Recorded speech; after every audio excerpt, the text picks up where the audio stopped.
Hello, dear friends, my beloved people, my greetings, my sincere greetings. Please, I want to ask a simple question. Why is it that when the Zoo military, the Fulani-controlled army, Fulani-controlled police, DSS and all that, when they come to Biafra land to kill our people, we have Biafrans in Nigerian army, we have Igbos in Nigerian army, we have Igbos in Nigerian police, we have Igbos in DSS. I keep on asking, why do they keep quiet? Why do they keep silence? And the worst thing that happens is that at times, the Fulani Janjaweed also send our own people. They used to send the Igbos in DSS and the Igbos in Nigerian police to come down to southeast and south and kill their own people. They oblige them. So I ask, why is all this happening? Why? Igbos are being slaughtered every day in our own land, and our brothers and sisters who are in the military, in the police, DSS, and all the security apparatus in the zoo always keep quiet. Why must all these people doing what the caliphate want them to do? Honestly, it troubles me. It gives me a sleepless night. When these people came to kill us, some of our politicians can rise up and talk, especially our brave Senator Enyinnaya Baribe. He always speaks out, he always condemns the atrocities that these Fulanis is always committing in our lands. Killing our people, our young people, taking our young ladies to the north, sharing them in army military barracks in the north, and raping them. We have military, we have people of Igbo extraction who are also in Nigerian military. So how do they feel when their sisters are being raped?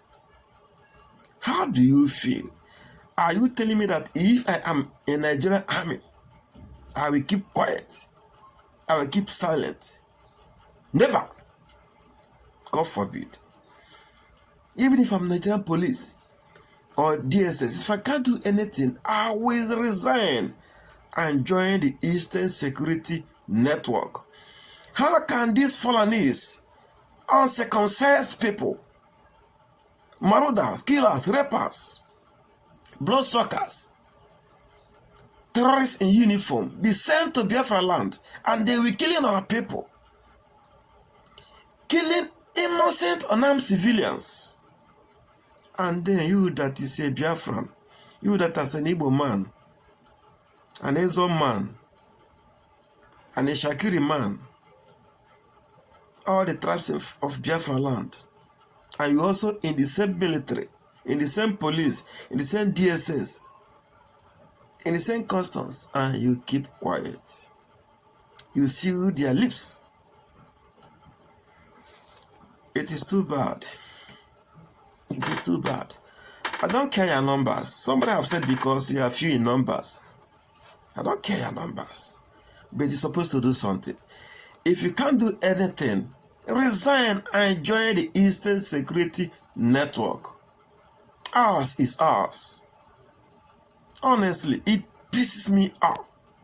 I don't understand the reason why our men, able-bodied men who are in the same military, in the same cantonment,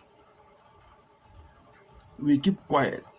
Why the Fulanis, Boko Haram Fulanis, Fulani herdsmen, and Nigerian military, that the world knows their trademark, they love to kill Igbos. They'll be sent to Igbo land, they'll be killing people with reckless abandon. And you that is in the army, you have guns and bullets, you just keep quiet. if I'm in the Nigerian army, I can never keep quiet. I must do something. I must do something. Even if I am the only Igbo man in Nigerian government, there is no way, it can never happen. No way that I will keep quiet. Why these uncircumcised Fulanis wearing police and military uniform? They come to Igbo land, taking our women to the north, sharing them in barracks and raping them one after the other. No, I cannot tolerate it. So you that is in Nigerian army, rise up. You that is in Nigerian police, rise up. You that is in Nigerian DSS, all the security apparatus, rise up and do something. Yeah, people are being killed, systematically being eliminated. They are targeting young men from 17 years to 33 years. They terminate their lives.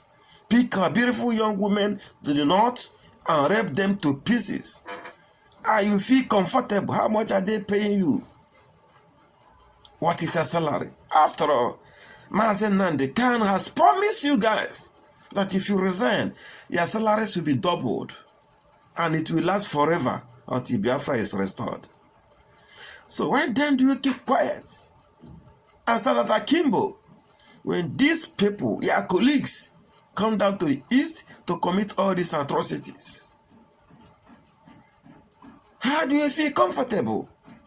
In their own land, in the north, nothing is being done. The police don't go to the north to kill anybody. The military does not go to the north to kill anybody. Even the Boko Haram, that the whole world knows is a terrorist organization, they don't confront them with military ammunition. They go there empty-handed. But when they come to east, they come with heavy military ammunition. If you ask them, they say they don't have any military ammunition to fight the Boko Haram. But against innocent IPOB agitators, they come with heavy military ammunition to fight them. Where is the justice? No Igbo officer has gone to the north to pick girls and rape. But Fulani military men come to the southeast and pick women and rape them. So, how do you justify that? They came to our land and start killing at killing for the fun of it. Have you seen any Igbo military officer go to the north to shoot a gun, shoot a bullet? And what do you say about all these police checkpoints everywhere, military checkpoints in the whole of eastern region? And in the north, there is no checkpoint. So, what is the justification? How do you justify that? What have we done? What did the East do that we are under military occupation? And you are an Igbo man. You are a Nigerian army. And to you, all is well. You are just happy. You are an Igbo woman. You are a Nigerian army, Nigerian police. And to you, you feel relaxed. I wish I'm in that Nigerian army. Honestly. I wish I am there. There's no way I'm going to keep quiet, keep silent, keep supporting evil when my land is being raided. Young men killed, young women taken away. And I be in Nigerian army and I keep quiet. God punish devil. It can never happen. So I challenge you guys that are there. Save our people. We look unto you to do something. Save our people. Which means without Nnamdi Kanu, without IPOB, without Eastern Security Network, Igbo land or East in general could have gone. The Fulanis could have taken over completely. They could have taken over. And you are there in the Nigerian army, in Nigerian police, in DSS, in customs, and your salary makes you happy. Your brother is being killed. Nothing is being done. Your sisters are being raped. Nothing is being done. What a shame. What a shame. That is why I keep on praising Mazi Nnamdi Kanu, the liberator of our time. I keep on thanking Eastern Security Network. And I keep on glorifying God for IPOB. Without these people, all Igbos, all, no exception, all would have been swallowed by these uncircumcised Fulanis.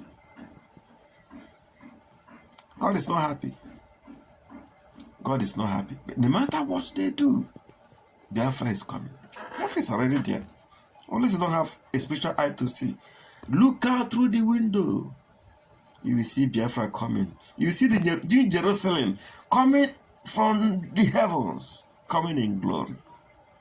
Very soon, we shall celebrate because victory is ours. People of God, rejoice. For the Lord we worship, the creator of heavens and earth, Jehovah Yahweh, Jehovah Nissi, Jehovah El Shaddai, has given us victory. Hallelujah. Okay, my people, good day all. Bye-bye.